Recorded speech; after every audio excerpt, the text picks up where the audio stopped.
Perkenalkan, nama saya Gideon Saputra dengan NIM akhir 023 dari kelompok 1 kelas reguler B. Di mana kali ini saya akan mempresentasikan terkait tugas dari Stupa 4 tentang desain saya, yaitu perancangan pelabuhan perikanan dan wisata di pesisir pantai Kedonganan. Pertama-tama saya akan menjelaskan terkait lokasi, tujuan, masalah, dan potensi dari lokasi desain saya. Di mana lokasinya itu di Kelurahan Kedonganan, berada di wilayah Kecamatan Kuta, Kabupaten Bandung, dan merupakan wilayah dari Desa Adat Kedonganan. Kelurahan ini terletak di sebelah selatan Kota Denpasar dan berjarak kurang lebih 20 km dari Kota Denpasar, dari pusat kota. Dan luas kawasan yang dipilih itu 24,5 hektar area, di mana kawasan itu terbagi menjadi 3 area, yaitu area A yaitu area perikanan tangkap, area B merupakan area pariwisata, dan area C merupakan sepadan pantai. Di mana Kedonganan merupakan desa nelayan yang kesehariannya dekat dengan kehidupan dan aktivitas kenelayanan. Banyak wisatawan yang datang ke pantai Kedonganan yang ingin mencari ikan segar serta menikmati makanan seafood sambil melihat pemandangan matahari terbenam. Tujuan dari desain saya itu sebagai prasarana untuk pendukung aktivitas nelayan untuk melakukan kegiatan penangkapan, penanganan, pengolahan, dan pemasaran hasil tangkapan ikan. Selain itu juga menarik minat wisatawan dan mengembangkan potensi wisata Kedonganan. Lalu juga menambah potensi jenis lapangan pekerjaan yang lebih bervariatif. Loh, masalah yang ada di sana itu terkait kurangnya fasilitas pelabuhan, melihat dari kapasitas dan kurangnya efektivitas penggunaan pelabuhan itu sendiri. Lalu adanya penyalahgunaan fungsi yang digunakan di sana. Lalu ada kurangnya aktivitas wisata di sana. Untuk potensinya itu semakin meningkatnya jumlah peminat ikan sehingga semakin meningkat pula pemasok ikannya.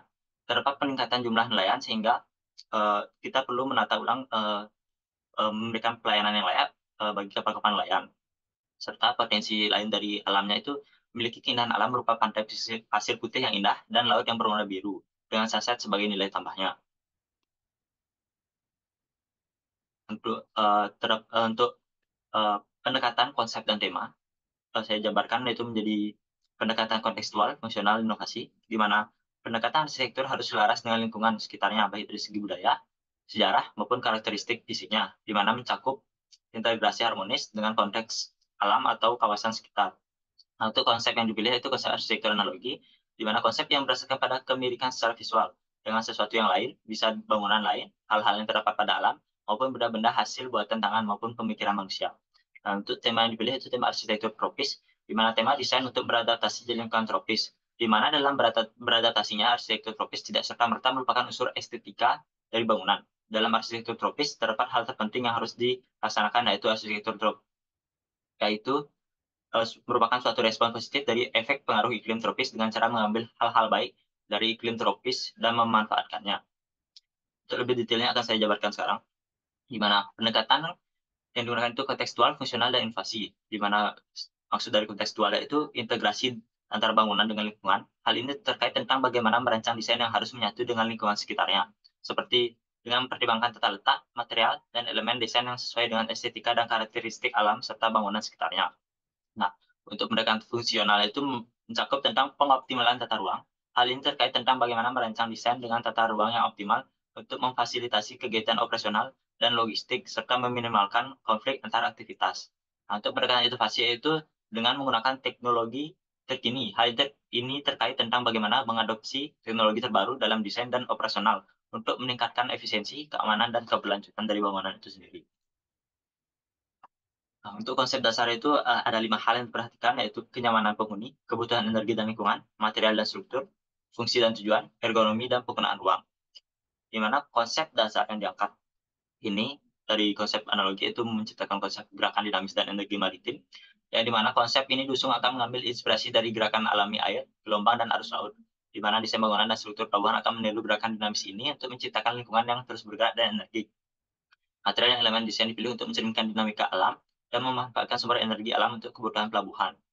Untuk tema itu arsitektur tropis, di mana dapat hal yang diperhatikan, yaitu kenyamanan termal, visual, dan akustik, di mana bangunan yang dibuat harus dapat mewadahi aktivitas pengguna dari banyaknya permasalahan iklim tropis. Kenyamanan udara yang ditandai dengan adanya kualitas udara yang bersih dan suhu udara yang tidak terlalu panas atau tidak terlalu dingin. Kenyamanan dalam tingkat kebisingan juga diperlukan demi berjalannya aktivitas dalam bangunan, serta kenyamanan penerangan yang cukup untuk menjaga kesehatan mata. Lalu ada sirkulasi udara, yaitu perlu dioptimalkan dengan berbagai sistem cross ventilation, bentuk dan tatanan massa pada saat mempengaruhi sirkulasi angin yang masuk ke bangunan, di mana pengaruh terhadap posisi letak bangunan pada saat berkaitan dengan sirkulasi angin pada site. Semaksimal mungkin menyediakan banyak bukaan pada bangunan untuk mengalirkan udara secara terus-menerus untuk menciptakan efek dingin. Lalu memperhatikan penerangan alami pada siang hari, di mana memberikan banyak bukaan seperti jendela sebagai fasilitas masuknya sinar matahari. Masuknya sinar matahari sebagai penerangan alami dapat menghemat energi listrik. Lalu kita juga belum perhatikan pelindung dari radiasi sinar matahari dan hujan lebat, di mana pemasangan secondary skin sangat penting sebagai fasad bangunan yang memiliki jarak di mana tidak menempel dengan bangunan sehingga menciptakan ruang kosong guna keperluan sirkulasi udara serta membuat overhang dengan permukaan yang cukup lebar sehingga mampu mengendalikan sudut sinar matahari dan juga mencegah teritisan hujan langsung masuk ke dalam bangunan. Seperti terlihat pada side plan di mana terdapat 3 level atap, yaitu dari yang paling atas, sedang, dan paling bawah. Di mana dengan selain itu juga pada sekitar site itu terdapat warung makan Bu Wiwin di sebelah selatan bangunan, dan di sebelah baratnya itu ada area pantai dan area laut, di mana bangunan itu orientasinya langsung menghadap ke laut untuk mendapatkan view sunset yang indah dan memaksimalkan potensi keindahan alam dari Pantai Kedongan. Nah, untuk jalannya di depan atau seberang dari bangunan ini ialah area pasar ikan, sehingga eee, dengan lokasi bangunan yang dekat dengan pasar ikan itu dapat memaksimalkan dan mengefisiensi dari kegiatan pelayanan dan kegiatan kenelayanan terkait dari penangkapan ikan, dari hasil tangkapan di-packing lalu diantar ke area pasar ikan. Nah, selain itu juga area bangunan ini dekat dengan area kantor polisi perairan dan dinas perikanan. Nah, terus saya lupa mencantumkan terkait luasnya itu, bangunan ini memiliki lebar 40 meter dengan panjang 105 meter. Untuk layout plan-nya seperti yang terlihat, di mana terdapat 2 entrance pada bangunan ini, di mana entrance yang paling dari selatan, di mana jalan ini satu arah sehingga entrance-nya dibagi menjadi 2 demi memaksimalkan dan mengefisiensi kegiatan sirkulasi kendaraan, di mana kendaraan masuk dapat dari entrance pertama, di mana bagi mereka yang ingin parkir sehingga dapat langsung parkir ke area parkir, dan untuk yang melakukan drop off dapat berjalan ke tengah sehingga dapat berhenti di depan bangunan sehingga dapat dapat melakukan drop off. Nah, eee, untuk mobil box atau mobil packing itu dapat langsung masuk dan masuk ke area tempat pelelangan ikan dan area packing ikan. Di sana mereka dapat memarkir kendaraan dan dapat langsung keluar pada pintu keluar yang berada di sebelah utara. Untuk desain di denah lantai 2 itu dominan merupakan eee, area administrasi bagi Syah Bandar dan pelayanan pelabuhan wisatanya, serta ada kafetaria, aula nelayan, dan ruang rapat bagi Syah Bandar, serta terdapat juga toilet pria dan toilet wanita. Seperti terlihat pada tampak plan, pada tampak bangunan terlihat pada desain dari pagar, itu mencerminkan dari ombaknya, serta dan atap bangunan yang terlihat itu terdapat 3 level, mencerminkan dari ombak itu yang memiliki levelnya, serta gelombang bentuk atap meniru dari gelombang air laut. Di mana material yang digunakan eee, plan candi benta dengan finishing bata, lalu ada planter box dengan finishing bata merah juga, lalu terdapat juga sun shading pada bangunan demi demi demi memaksimalkan cahaya dan sirkulasi itu, kita membuat bukaan yang banyak, namun hal itu juga menjadi masalah karena cahaya yang masuk bisa saja terlalu banyak karena bangunan berorientasi ke timur sehingga cahaya itu harus difilter dengan sun shading. Terlihat di sini terdapat 2 gambar, yaitu aksonometri struktur dan aksonometri utilitas, di mana pada aksonometri struktur dijelaskan terkait eee pondasi dari struktur yang digunakan itu ada dari dari substruktur itu ada pile cap, kolom peristial, kondisi batu kali, dan slope. Lalu ada di superstrukturnya itu penggunaan kolom praktis 150 kali 150 milimeter, lalu kolom struktur dengan ukuran 400 kali 400 milimeter, lalu eee, baja WF yaitu ukuran 250 kali 500, dan baja IWF ukuran 125 kali 250 milimeter. Nah, untuk apel struktur itu menggunakan baja WF 225 kali 150 dengan jarak atau gap-nya itu 600 milimeter. Lalu ada kanal kanal C dengan ukuran 35 dengan jarak atau gap-nya itu 300 milimeter.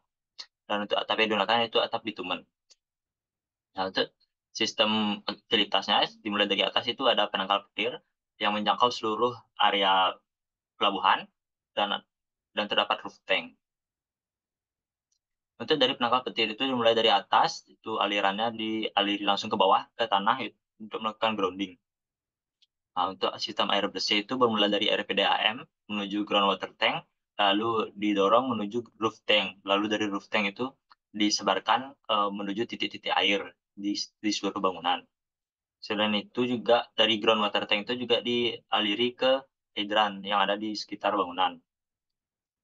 Untuk saluran air kotor itu dimulai dari setiap titik pembuangan itu turun ke bawah, dari lantai 2 turun ke lantai 1, lalu menuju ke biosafety tank, lalu menuju ke sumur sumur resapan dan baru dibuang ke air bekas menuju saluran drainase kota.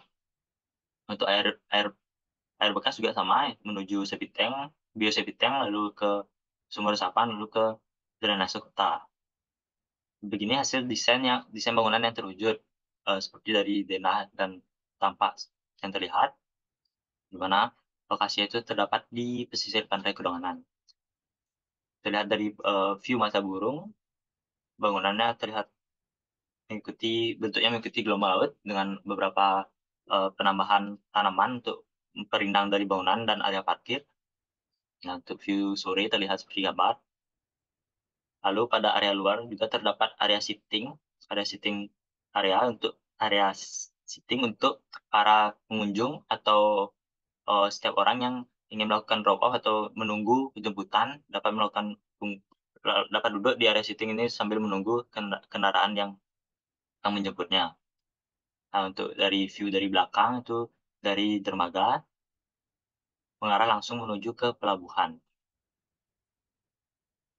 Lalu ada desain bangunan di dalam, yaitu terlihat pada pojok kiri atas itu area lobi, di mana peminat menggunakan material kayu, eee, ada resepsionis dan kombinasi material itu kayu dan besi. Untuk area ruang tunggu pelabuhan wisata, itu terdapat kursi, meja untuk menunjang, kegiatan tunggu dari, wisatawan. Lalu untuk di area belakang itu terdapat juga, area sitting outdoor, di mana bagi mereka yang ingin, duduk-duduk sambil menikmati udara luar, dapat melakukannya di area luar dengan di atas pohon ataupun di taman. Sekian presentasi dari saya ucapkan terima kasih.